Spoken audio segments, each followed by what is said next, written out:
जय हिंद दोस्तों। दिल्ली में हर साल गर्मी के सीजन में टेम्परेचर काफी ज्यादा बढ़ जाते हैं और लोग बेसब्री से इस गर्मी से निजात पाने के लिए सर्दियों का इंतजार करते हैं। एक समय तक दिल्ली वालों के लिए ये ठंड का सीजन अपने 7 साल का सबसे प्लेजेंट एक्सपीरियंस लेकर आता है, जहां लोग विंटर्स को काफी एंजॉय करते हैं। लेकिन पिछले कुछ सालों में दिल्ली वासियों के लिए विंटर्स मजा नहीं सजा में बदल चुकी है, क्योंकि साल दर साल अक्टूबर और नवंबर के महीने में बढ़ने वाला एयर पोल्यूशन लोगों के लिए जानलेवा साबित हो रहा है। जहां दिल्ली सर्दियों में कोहरे की चादर से ढकने से पहले धुएं की चादर से ढक जाती है, इस साल तो हालत यह है कि विंटर सीजन के ठीक से शुरू होने से पहले ही पोल्यूशन इतना ज्यादा बढ़ गया है कि एयर क्वालिटी इंडेक्स कुछ जगह 900 नंबर को टच कर रही है। दरअसल बीते नवंबर को दिल्ली के आनंद विहार में सफर डेटा ने AQI लेवल को रिकॉर्ड 900 के पार रजिस्टर्ड किया। सफर यानी system of air quality forecasting and research ministry of earth science द्वारा इंट्रोड्यूस्ड एक एयर क्वालिटी मॉनिटरिंग सिस्टम है, जो नियर रियल टाइम में एयर क्वालिटी को इलेक्ट्रॉनिक मीडियम से डिस्प्ले करता है। दिल्ली में जहरीली हवा का ये मंजल केवल आनंद विहार तक ही सीमित नहीं है, बल्कि नेशनल कैपिटल के कई इलाकों में AQI लेवल 700 से 800 के बीच नजर आ रहा है, जैसे जहांगीरपुरी, वजीरपुर, बवाना और मुंडका इत्यादि। एयर क्वालिटी इंडेक्स पर यह रेटिंग दिल्ली में एयर पोल्यूशन के सीवियर सिचुएशन को दर्शाने के लिए काफी है। इस पोल्यूशन का लोगों की हेल्थ पर भी बहुत बुरा इम्पैक्ट पड़ रहा है।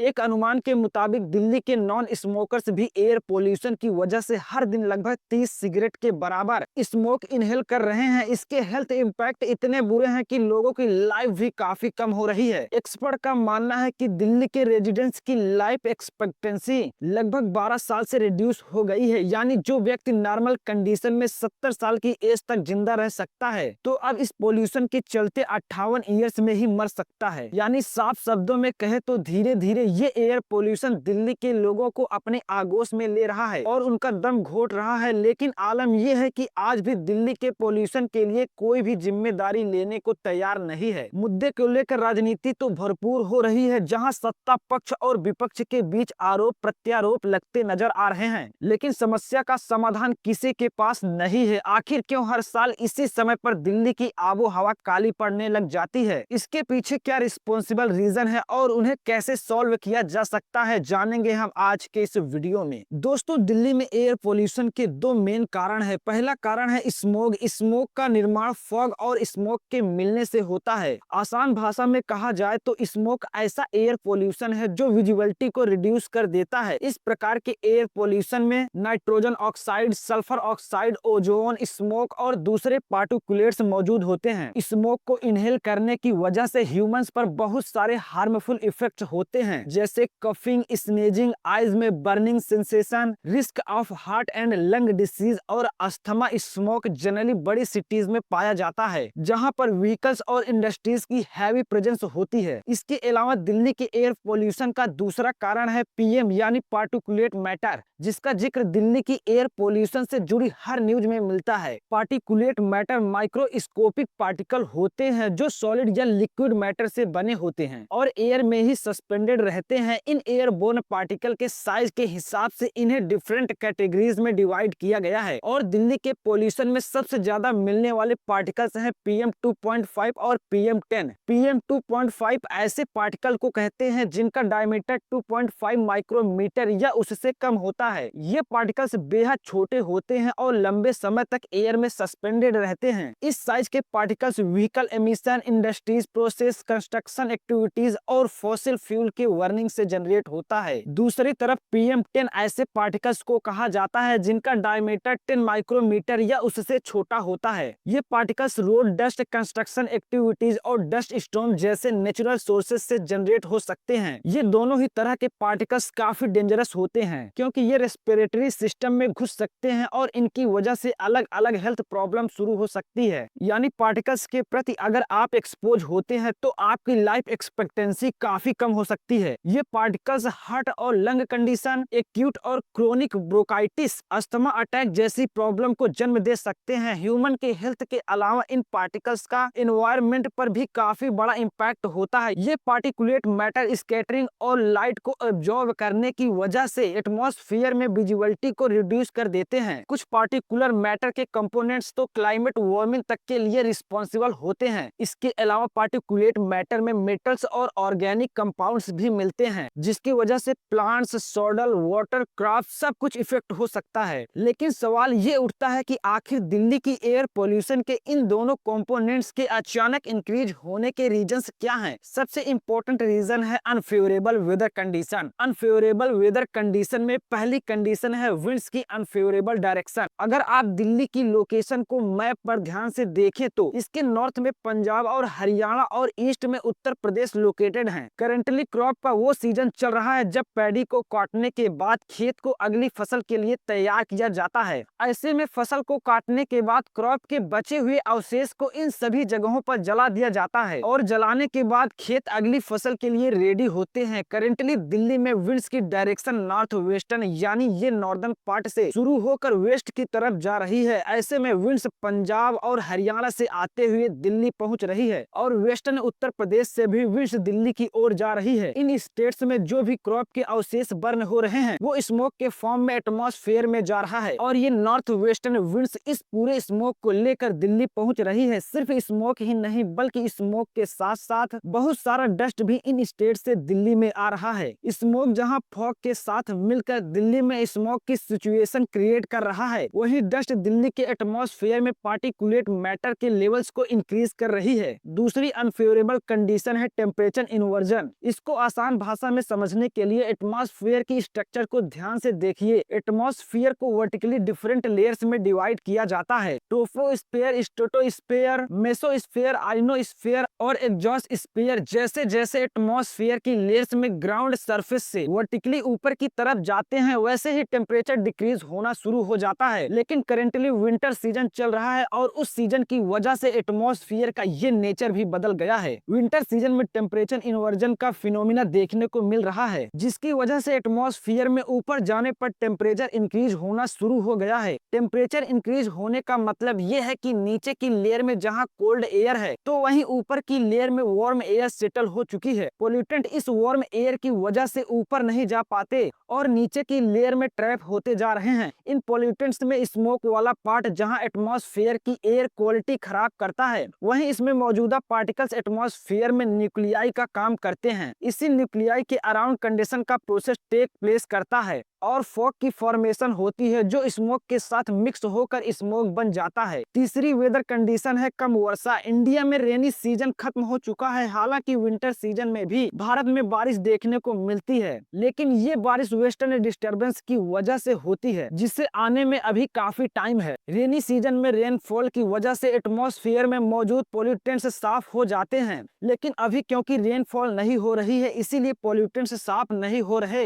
यही रीजन है कि दिल्ली गवर्नमेंट दिल्ली में आर्टिफिशियल या मैन मेड रेनफॉल करवाने का विचार करती है, जिसके लिए कानपुर में मौजूद आईआईटी कानपुर की मदद ली जाएगी। फोर्थ वेदर कंडीशन है लेस विंड स्पीड। जब विंड स्पीड ज्यादा होती है तो फ्रेश एयर भी ज्यादा होती है और वो इस पोल्यूटेड एयर के साथ मिलकर पोल्यूटेड एयर को डाइल्यूट कर देती है। लेकिन करेंटली दिल्ली में विंड स्पीड भी काफी कम है, जिसकी वजह से ये पोल्यूटेड एयर फ्रेश एयर के साथ डाइल्यूट नहीं हो रही है। सभी वो अनफेवरेबल वेदर कंडीशन है जो दिल्ली में करंट एयर पॉल्यूशन के लिए काफी हद तक जिम्मेदार हैं। लेकिन दोस्तों ये नेचुरल रीजंस हैं और इन पर किसी का भी कंट्रोल नहीं है। साथ ही ये कहीं ना कहीं मैन मेड रीजंस के साथ कनेक्टेड हैं। उदाहरण के लिए विंड्स अपने साथ स्मोक और डस्ट लेकर आ रही है, लेकिन इस स्मोक और डस्ट को क्रिएट करने वाले रीजंस मैन मेड हैं। तो चलिए अब जानते हैं दिल्ली के इस एयर पोल्यूशन के लिए रिस्पॉन्सिबल मैन मेड रीजंस को। रिसेंटली डेटा के अकॉर्डिंग दिल्ली के टोटल पोल्यूशन में से 25% कंट्रीब्यूशन पराली जलाने का है। ये डेटा पूरे में situated Indian institute of tropical metrology numerical model system पर बेस्ड है। ये भी उम्मीद जताई गई है कि आने वाले समय में पराली जलाने का कंट्रीब्यूशन 35% तक पहुंच सकता है। लेकिन central commission for air quality management का कहना है कि पंजाब और हरियाणा में बीते कुछ सालों में पराली जलाने के केसेस में हैवी रिडक्शन रिपोर्ट किया गया है। पिछले साल के मुकाबले इस साल पराली जलाने के केसेस में पंजाब में 56% और हरियाणा में 40% रिडक्शन रिपोर्ट किया गया है। पर आखिर पराली जलाई क्यों जाती है? तो देखिए दोस्तों विंटर सीजन आने से पहले पंजाब और हरियाणा में धान की खेती का लार्ज स्केल पर कल्टीवेशन किया जाता है। फसल तैयार होने के बाद पैडी क्रॉप को हार्वेस्ट कर लिया जाता है, लेकिन इसे हार्वेस्ट करने के साथ एक नई प्रॉब्लम इमर्ज होती है। दरअसल जब मैनुअली लेबर्स की मदद से पैडी क्रॉप को हार्वेस्ट किया जाता है तो पूरे प्लांट को सरफेस के पास से ही काट दिया जाता है। ऐसे में कोई भी रिड्यूस नहीं बचता है। लेकिन एग्रीकल्चर में मैकेनाइजेशन आने के साथ साथ हार्वेस्टर इंट्रोड्यूस हो गए जो कुछ ही मिनट में जमीन पर खड़ी फसल को हार्वेस्ट कर देते हैं। लेकिन इन मशीन्स के साथ सबसे बड़ी लिमिटेशन ये है कि ये सरफेस के पास से क्रॉप को हार्वेस्ट नहीं कर पाते। इस वजह से हार्वेस्ट करने के बावजूद क्रॉप का काफी सारा रेसिड्यू बच जाता है। अब अगर किसान अगली फसल के लिए जमीन को तैयार करना चाहता है तो उसे मैनुअल लेबर का यूज करके पूरे रेसिड्यू को हटाना पड़ता है, जो एक कॉस्टली अफेयर है। इसी कॉस्ट को सेव करने के लिए फार्मर्स इस रेसिड्यू को यानी स्टबल को बर्न करने लगे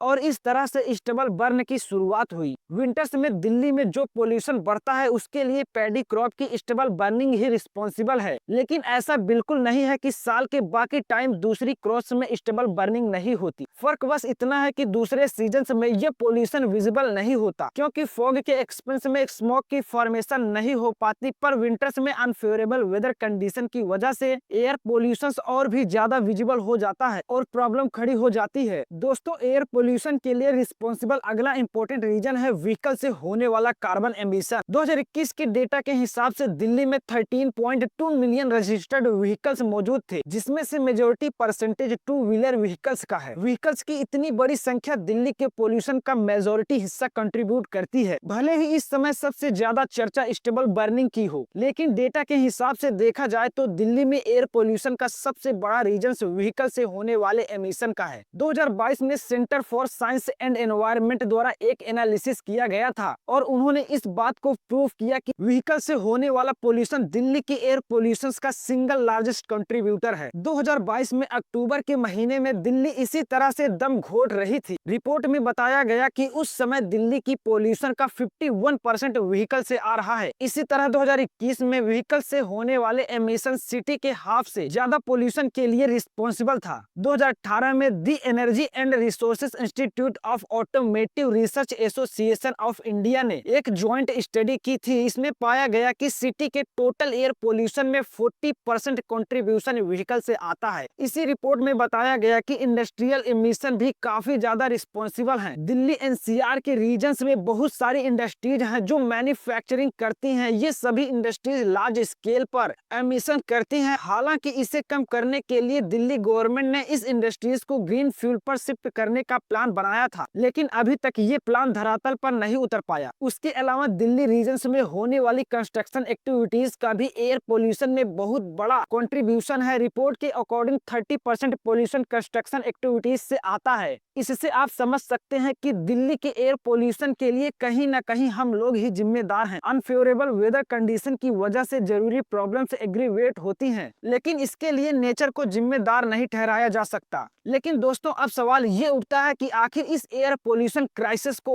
किस तरह से सॉल्व किया जा सकता है। सबसे पहला सॉल्यूशन होगा पराली बर्निंग को टैकल करना। पराली बर्निंग को रोकने के लिए सबसे इजी सॉल्यूशन ये है कि हार्वेस्टर का यूज करने की जगह क्रॉप्स को मैनुअली हार्वेस्ट किया जाए। लेकिन एग्रीकल्चर में करंट मैकेनाइजेशन को देखते हुए ये सॉल्यूशन संभव नहीं है। उसके बजाय हैप्पी सीडर, सुपर सीडर, वेलर्स और सेड जैसी मशीन का इस्तेमाल करके स्टेबल को मैनेज करना चाहिए। इस मशीन की हेल्प से स्टेबल को फील्ड से हटाकर और इफेक्टिव तरीके से मैनेज किया जा सकता है। स्टेबल का इस्तेमाल बायोएथेनॉल को बनाने में किया जा सकता है। साथ ही ये कैटल फीड और पैकिंग मटेरियल में इस्तेमाल किया जा सकता है। व्हीकल्स एमिशंस को रोकने के लिए इम्पोर्टेंट है कि गवर्नमेंट पब्लिक ट्रांसपोर्ट को प्रमोट करे। दिल्ली में रजिस्टर्ड व्हीकल्स का नंबर बहुत हाई है, जिसे कम करने की जरूरत है, जिसके लिए केंद्र और राज्य सरकारों को पब्लिक ट्रांसपोर्ट को बेहतर बनाने पर फोकस करना होगा। ऐसी पब्लिक ट्रांसपोर्ट सर्विसेज को इंट्रोड्यूस किया जा सकता है जिनका कार्बन फुटप्रिंट कम हो, यानी वो मिनिमम एमिशन करते हो। लोगों को पब्लिक ट्रांसपोर्ट यूज करने के लिए सब्सिडाइज रेट्स पर राइड ऑफर करने जैसे न्यू आइडियाज पर भी विचार किया जा सकता है,